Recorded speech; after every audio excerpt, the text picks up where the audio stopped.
Welcome to the deep dive. Today we're starting with a topic that might seem a little counterintuitive at first. Right. We're going to explore how a major policy decision made just this week in Washington, D.C. can, well, ultimately dictate the long-term viability and even the sheer cost of buying a home in Kingston. Or really anywhere along the Jamaican coastline. It's a perfect example of, a global policy shift, Yeah. creating these profound waves, literally on the Jamaican coast. It is the ultimate systemic connection. It really is. We're diving into a very sharp analysis from Jamaica Homes News. And what this analysis does is it forces us to see Jamaican real estate not as some isolated local market, Right. but as a system that's actually highly sensitive to these global policy shifts, particularly ones that affect international development support for small island states. And the specific event at the center of this, the big picture move is really significant. It's huge. The Trump administration announced a substantial reduction in its participation in multilateral institutions. Stating a withdrawal from, No. how many was it? 66. A withdrawal from 66 international organizations. We should be clear. These aren't just, obscure mailing list groups. No, not at all. We're talking about things like specialized UN agencies, certain development banks, and key climate data consortia. So bodies focused on climate, development, housing standards. And social programs, yeah. This move really represents one of the largest reductions in U.S. participation in these kinds of institutions in recent history. And our mission for you today is a bit complex. We're not here to track immediate market reactions. No, you won't see home prices drop tomorrow because of this. Exactly. Instead, we need to map out the systemic gears that connect this distant announcement to local realities, things like construction standards, insurance premium calculations. And even fundamental urban planning decisions in Jamaica's most vulnerable areas. The goal here is really foresight. It is. We need to understand the structural risk that's inherent in relying on systems that might be facing these sudden, capacity changes. Okay, so let's start with the basics then. If a major economy like the U.S. steps back from these global organizations, how does that mechanism, that leverage, actually reach an individual homeowner or, say, a developer in Montego Bay? That's a great place to start, and we really have to clarify the immediate situation to avoid any misinterpretation. Okay. The direct answer is that there is no immediate or automatic effect on existing property transactions in Jamaica. Right. Jamaica isn't a primary member of a lot of these specific bodies, and it doesn't rely solely on them for all its funding or policy. So if the transaction process itself remains unchanged for now, why should the average Jamaican homeowner, or maybe a global investor, care about this? What is the actual long-term danger here? The danger, and this is what the analysis points to, is a slow but steady erosion of critical systemic supports. An erosion? Yeah, and it takes two forms. First, the loss of technical coordination, and second, the degradation of international standards. And these standards govern everything from building codes to, flood risk assessment? Exactly. The U.S. withdrawal, even indirectly, it signals a potential information vacuum or a capacity gap over time. Okay, let's unpack this with a concrete example. These Yeah. international organizations, they weren't acting as a Jamaican regulator, right? Yeah. But the source points out they were contributing research, global frameworks, and guidance that then became the basis for local decision-making. Precisely. Think of it this way. Jamaica needs to know exactly where to set its coastal zoning lines to withstand, say, a Category 4 hurricane 30 years from now. A huge technical challenge. A huge one. Yeah. And it also needs global best practices on sustainable urban density or seismic safety.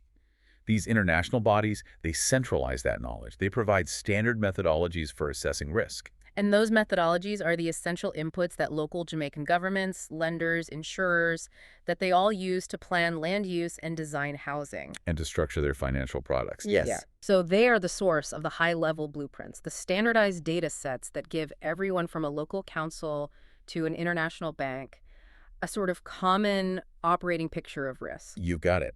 The source specifically highlights that the departed organizations focus on climate science, disaster risk reduction, urban planning, sustainable construction. Yeah, and population trends. And population trends.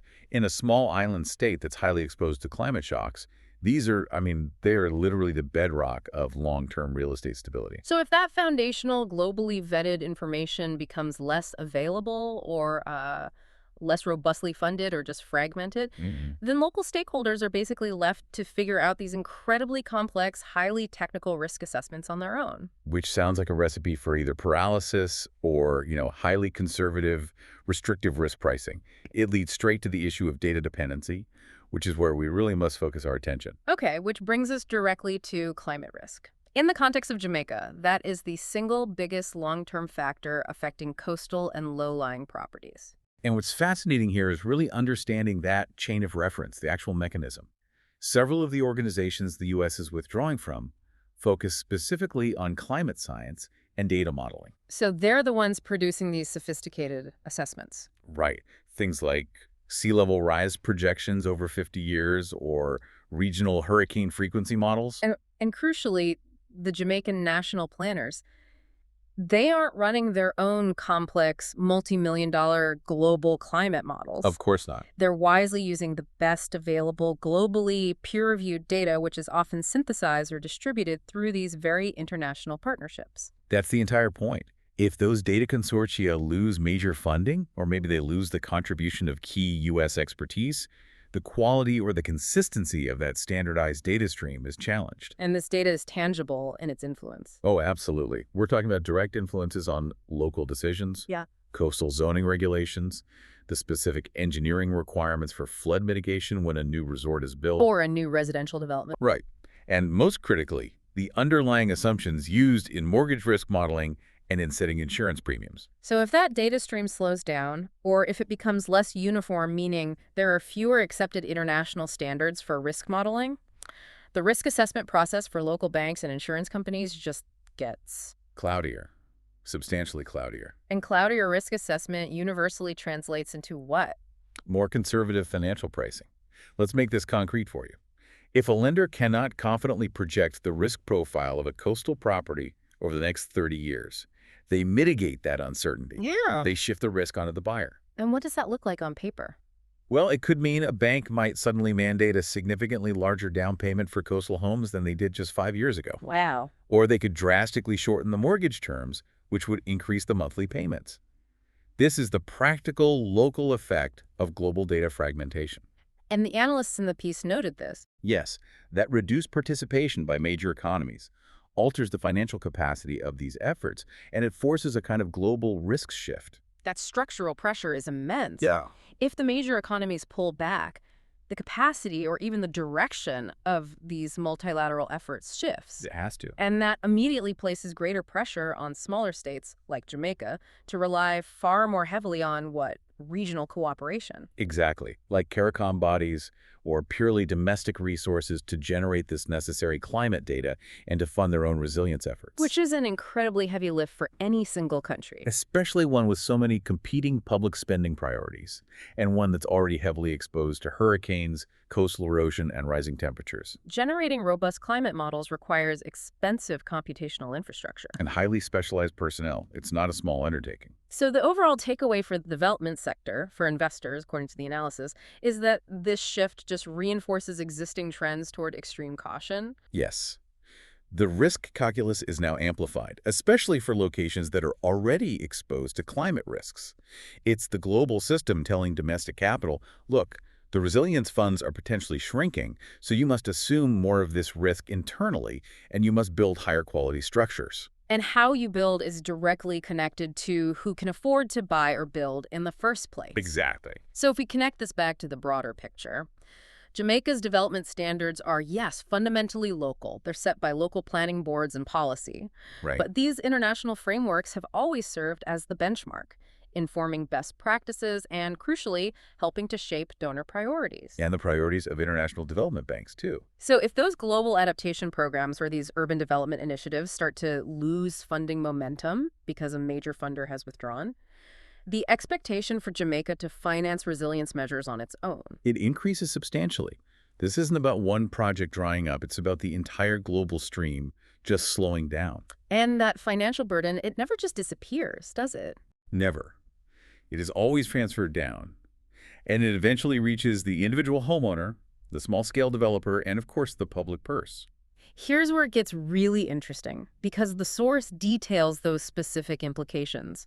It frames them as potential pressures rather than confirmed outcomes. Yes, and we need to clearly outline the financial and social costs now. Okay, let's detail the four key pressures that the analysis highlights. What's first?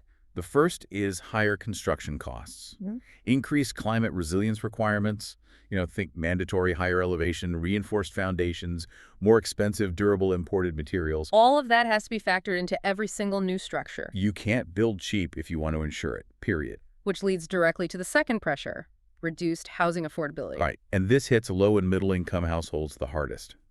If the baseline cost of a safe, compliant house rises, the segment of the population that can actually afford it shrinks. The third pressure. More difficult urban planning decisions. Where do you site the affordable housing if all the easily developable land is already flood-prone? This creates immense political and social pressure. Especially in existing flood-prone or coastal urban areas that often house poorer populations. Precisely. And finally, the fourth pressure is stricter insurance and lending assumptions. As we mentioned, financial institutions will be increasing their factoring of climate exposure into their models. Which could make mortgages just unobtainable for a lot of people. Potentially.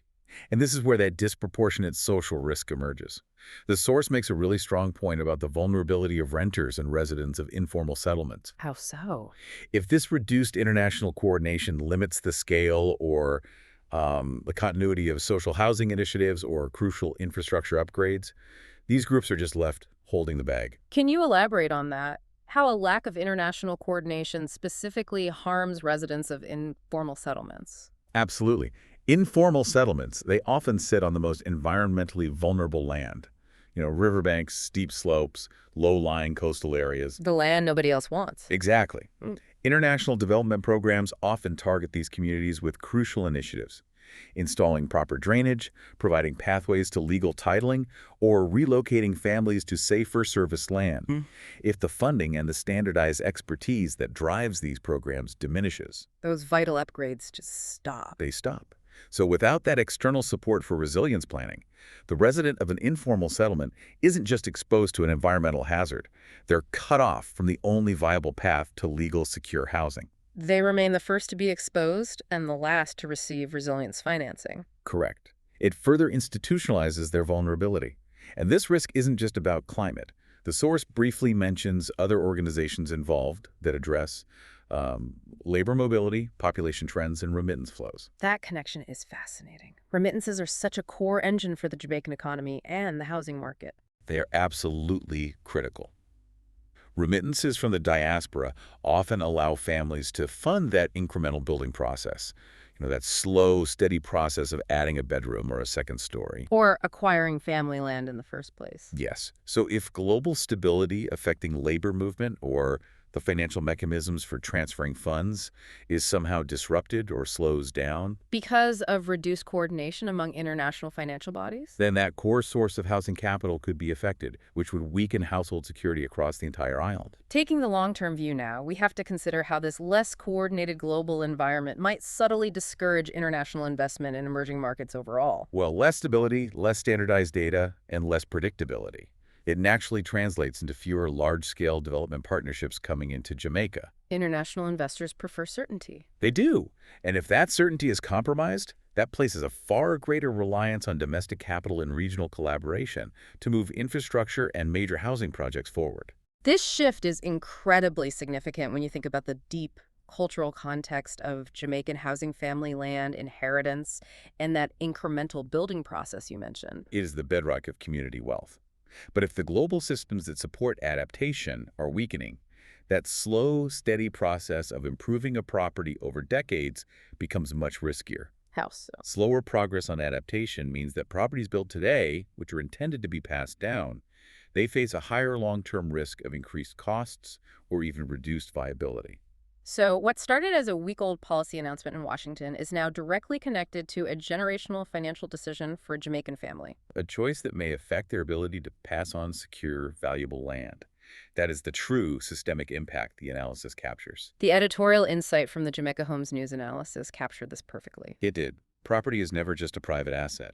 It operates within these broader global systems, planning, finance, insurance, environmental risk assessment, that fundamentally extend beyond national borders. And Changes to these systems, they rarely produce immediate shockwaves. No, but they profoundly influence long-term financial and social outcomes. This source is clear, though, that this U.S. decision is not a pre-written fate for Jamaica. Not at all.